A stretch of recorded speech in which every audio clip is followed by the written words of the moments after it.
નમસ્કાર વહાલા વિદ્યાર્થી મિત્રો, સ્વાગત છે તમારું આપની મનપસંદ યુટ્યુબ ચેનલ મેથ્સ એન્ડ ઇંગ્લિશમાં. વહાલા વિદ્યાર્થી મિત્રો, આજના વિડીયો લેક્ચરમાં આપણે સ્વાધ્યાય 9.3નું સોલ્યુશન કરવાના છીએ. જો વિદ્યાર્થી મિત્રો તમે હજુ સુધી આપણી યુટ્યુબ ચેનલ મેથ્સ એન્ડ ઇંગ્લિશને સબસ્ક્રાઈબ ન કરી હોય તો સૌ પ્રથમ ચેનલને સબસ્ક્રાઈબ કરી દેજો અને હા, આ સુંદર મજાના વિડીયોને લાઈક પણ કરી દેજો. તો ચાલો સોલ્યુશનની શરૂઆત કરીએ. પ્રશ્ન નંબર 1, તમને એક નળાકાર ટાંકી આપેલ છે. નીચે આપેલી કઈ પરિસ્થિતિમાં તમે તેનું પૃષ્ઠફળ મેળવશો અને કઈ પરિસ્થિતિમાં તેનું ઘનફળ મેળવશો? પરિસ્થિતિ 1 આપેલી છે, નળાકાર ટાંકીમાં કેટલું પાણી રાખી શકાય. હવે કેટલું પાણી રાખી શકાય તેની માટે આપણે શું મેળવવું પડશે? ઘનફળ. તો પહેલામાં શું આવશે? ઘનફળ. ત્યારબાદ નળાકાર ટાંકીને પ્લાસ્ટર કરવા જરૂરી સિમેન્ટની થેલીઓની સંખ્યા કેટલી? જેના માટે આપણે ક્ષેત્રફળ અથવા પૃષ્ઠફળ મેળવશું.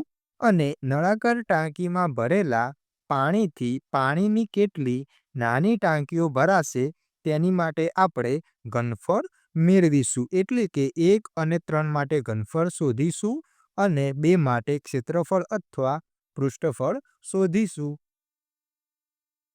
હવે દાખલા નંબર 2 જોઈએ. નળાકાર એનો વ્યાસ 7 સેન્ટીમીટર અને ઊંચાઈ 14 સેન્ટીમીટર છે. નળાકાર બીનો વ્યાસ 14 સેન્ટીમીટર અને ઊંચાઈ 7 સેન્ટીમીટર છે. ગણતરી કર્યા વગર તમે કહી શકશો કે ઉપરના બે નળાકારમાંથી કોનું ઘનફળ વધારે હશે? બંને નળાકારનું ઘનફળ મેળવો. આ ઉપરાંત એ પણ ચકાસો કે વધુ ઘનફળ ધરાવતા નળાકારનું પૃષ્ઠફળ પણ વધારે છે. અહીં નળાકાર એ માટે વ્યાસ છે 7 સેન્ટીમીટર, જેથી ત્રિજ્યા થશે 7/2 સેન્ટીમીટર. હવે ઊંચાઈ આપેલી છે 14 સેન્ટીમીટર. ત્યારબાદ વિદ્યાર્થી મિત્રો, આપણે નળાકાર એનું ઘનફળ મેળવીશું, જેનું સૂત્ર છે πr²h. આમાં આરની જગ્યાએ 7/2 લખીશું અને h આપણને 14 આપેલા છે અને પાઈની જગ્યાએ 22/7. 7 7 કેન્સલ થઈ જશે અને આનું સાદુરૂપ આપતા આપણને જવાબ મળશે 539 સેન્ટીમીટરનો ઘન. ઘનફળ છે એટલે શું આવશે? સેન્ટીમીટરનો ઘન આવશે. હવે નળાકાર એનું પૃષ્ઠફળ, જેનું સૂત્ર છે 2πr(r+h), જેમાં કિંમત મૂકીને તેનો જવાબ મેળવી લઈશું 385 સેન્ટીમીટરનો સ્ક્વેર. હવે નળાકાર બી માટે વ્યાસ આપેલું છે 14 સેન્ટીમીટર, જેથી ત્રિજ્યા થશે 7 સેન્ટીમીટર અને ઊંચાઈ છે 7 સેન્ટીમીટર. નળાકાર બીનું ઘનફળ આપણે મેળવીશું πr²h થી, જે આપણને મળશે 1078 સેન્ટીમીટરનો ઘન. તેવી જ રીતે નળાકાર બીનું પૃષ્ઠફળ મેળવીશું 2πr(r+h) થી, જે આપણને મળશે 616 સેન્ટીમીટરનો સ્ક્વેર. આ ઉપરથી આપણે કહી શકીશું, આમ નળાકાર બીનું ઘનફળ વધુ છે તથા નળાકાર બીનું પૃષ્ઠફળ પણ વધુ છે. હવે દાખલા નંબર 3 જોઈએ. એક લંબઘનના આધારનું ક્ષેત્રફળ 180 સેન્ટીમીટર સ્ક્વેર છે અને તેનું ઘનફળ 900 સેન્ટીમીટર ઘન છે. તો તે લંબઘનની ઊંચાઈ શોધો. ઉકેલ: અહીં લંબઘનના આધારનું ક્ષેત્રફળ આપેલું છે, એટલે કે લંબાઈ ગુણ્યા પહોળાઈ 180 સેન્ટીમીટરનો વર્ગ. હવે લંબઘનનું ઘનફળ પણ આપેલું છે 900 સેન્ટીમીટરનો ઘન. હવે લંબઘનનું ઘનફળ એટલે લંબાઈ ગુણ્યા પહોળાઈ ગુણ્યા ઊંચાઈ, જે છે 900. હવે આપણને આપેલું છે લંબાઈ ગુણ્યા પહોળાઈ એટલે કે 180 ગુણ્યા h એમના એમ અને આ બાજુ 900 એમના એમ. આપણે h શોધવાનો છે તો તેને સૂત્રનો કરતા બનાવીશું તો 900/180, જે આપણને મળશે 5 સેન્ટીમીટર. આમ લંબઘનની ઊંચાઈ 5 સેન્ટીમીટર થશે. ત્યારબાદ દાખલા નંબર 4 જોઈએ. એક લંબઘનનું માપ 60 સેન્ટીમીટર ગુણ્યા 54 સેન્ટીમીટર ગુણ્યા 30 સેન્ટીમીટર છે. આ લંબઘનની અંદર 6 સેન્ટીમીટર બાજુવાળા કેટલા નાના ઘન રાખી શકાશે? અહીં લંબાઈ આપી છે 60 સેન્ટીમીટર, પહોળાઈ છે 54 સેન્ટીમીટર અને ઊંચાઈ છે 30 સેન્ટીમીટર। હવે લંબઘનનું ઘનફળ એટલે કે લંબાઈ ગુણ્યા પહોળાઈ ગુણ્યા ઊંચાઈ 60 ગુણ્યા 54 ગુણ્યા 30 જે આપણને મળશે 97,200 સેન્ટીમીટરનો ઘન। હવે સમઘનની લંબાઈ આપેલી છે 6 સેન્ટીમીટર। ત્યારબાદ સમઘનનું ઘનફળ આપણે શોધીએ તો એલનો ઘન એટલે કે 6નો ઘન આપણને મળશે 216 સેન્ટીમીટરનો ઘન। તો હવે ઘનની સંખ્યા આપણે શોધીએ તો 97,200 ભાગ્યા 216 જે આપણને મળશે 450। આમ કુલ 450 ઘન રાખી શકાશે।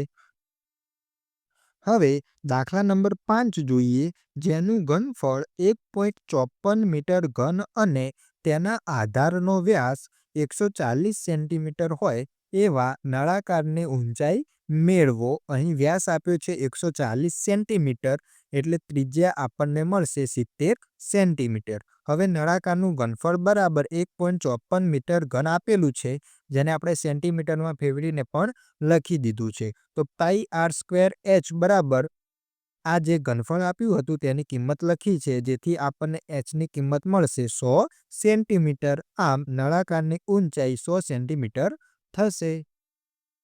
હવે દાખલા નંબર 6 જોઈએ, એક દૂધનું ટેન્કર નળાકાર આકારનું છે, જેની ત્રિજ્યા 1.5 મીટર અને લંબાઈ 7 મીટર છે।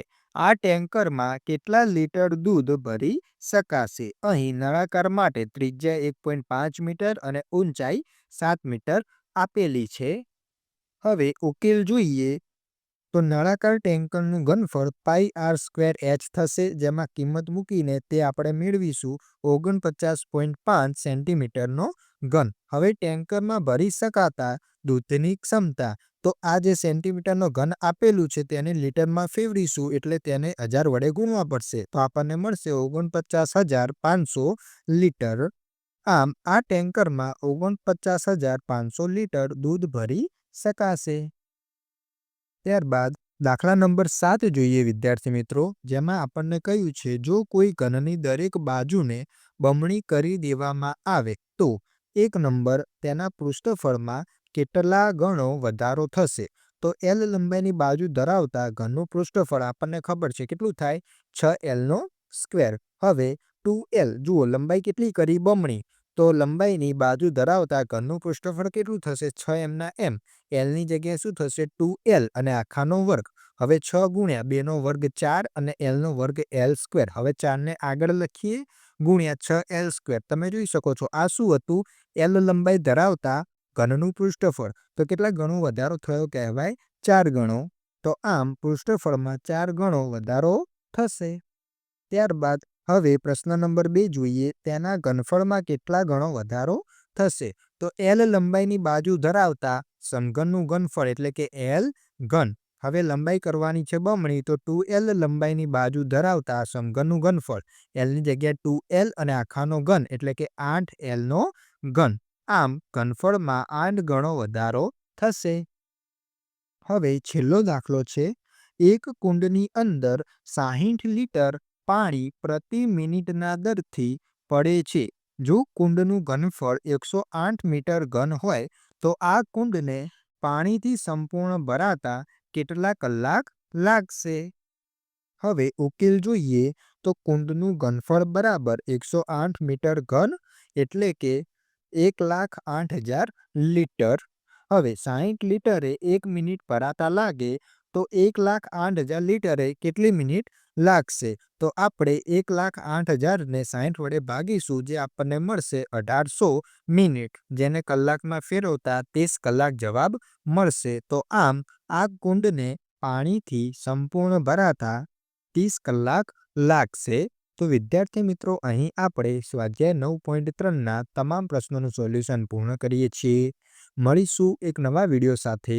જોડાયેલા રહો મેથ્સ એન્ડ ઇંગ્લિશ યુટ્યુબ ચેનલમાં। ધન્યવાદ।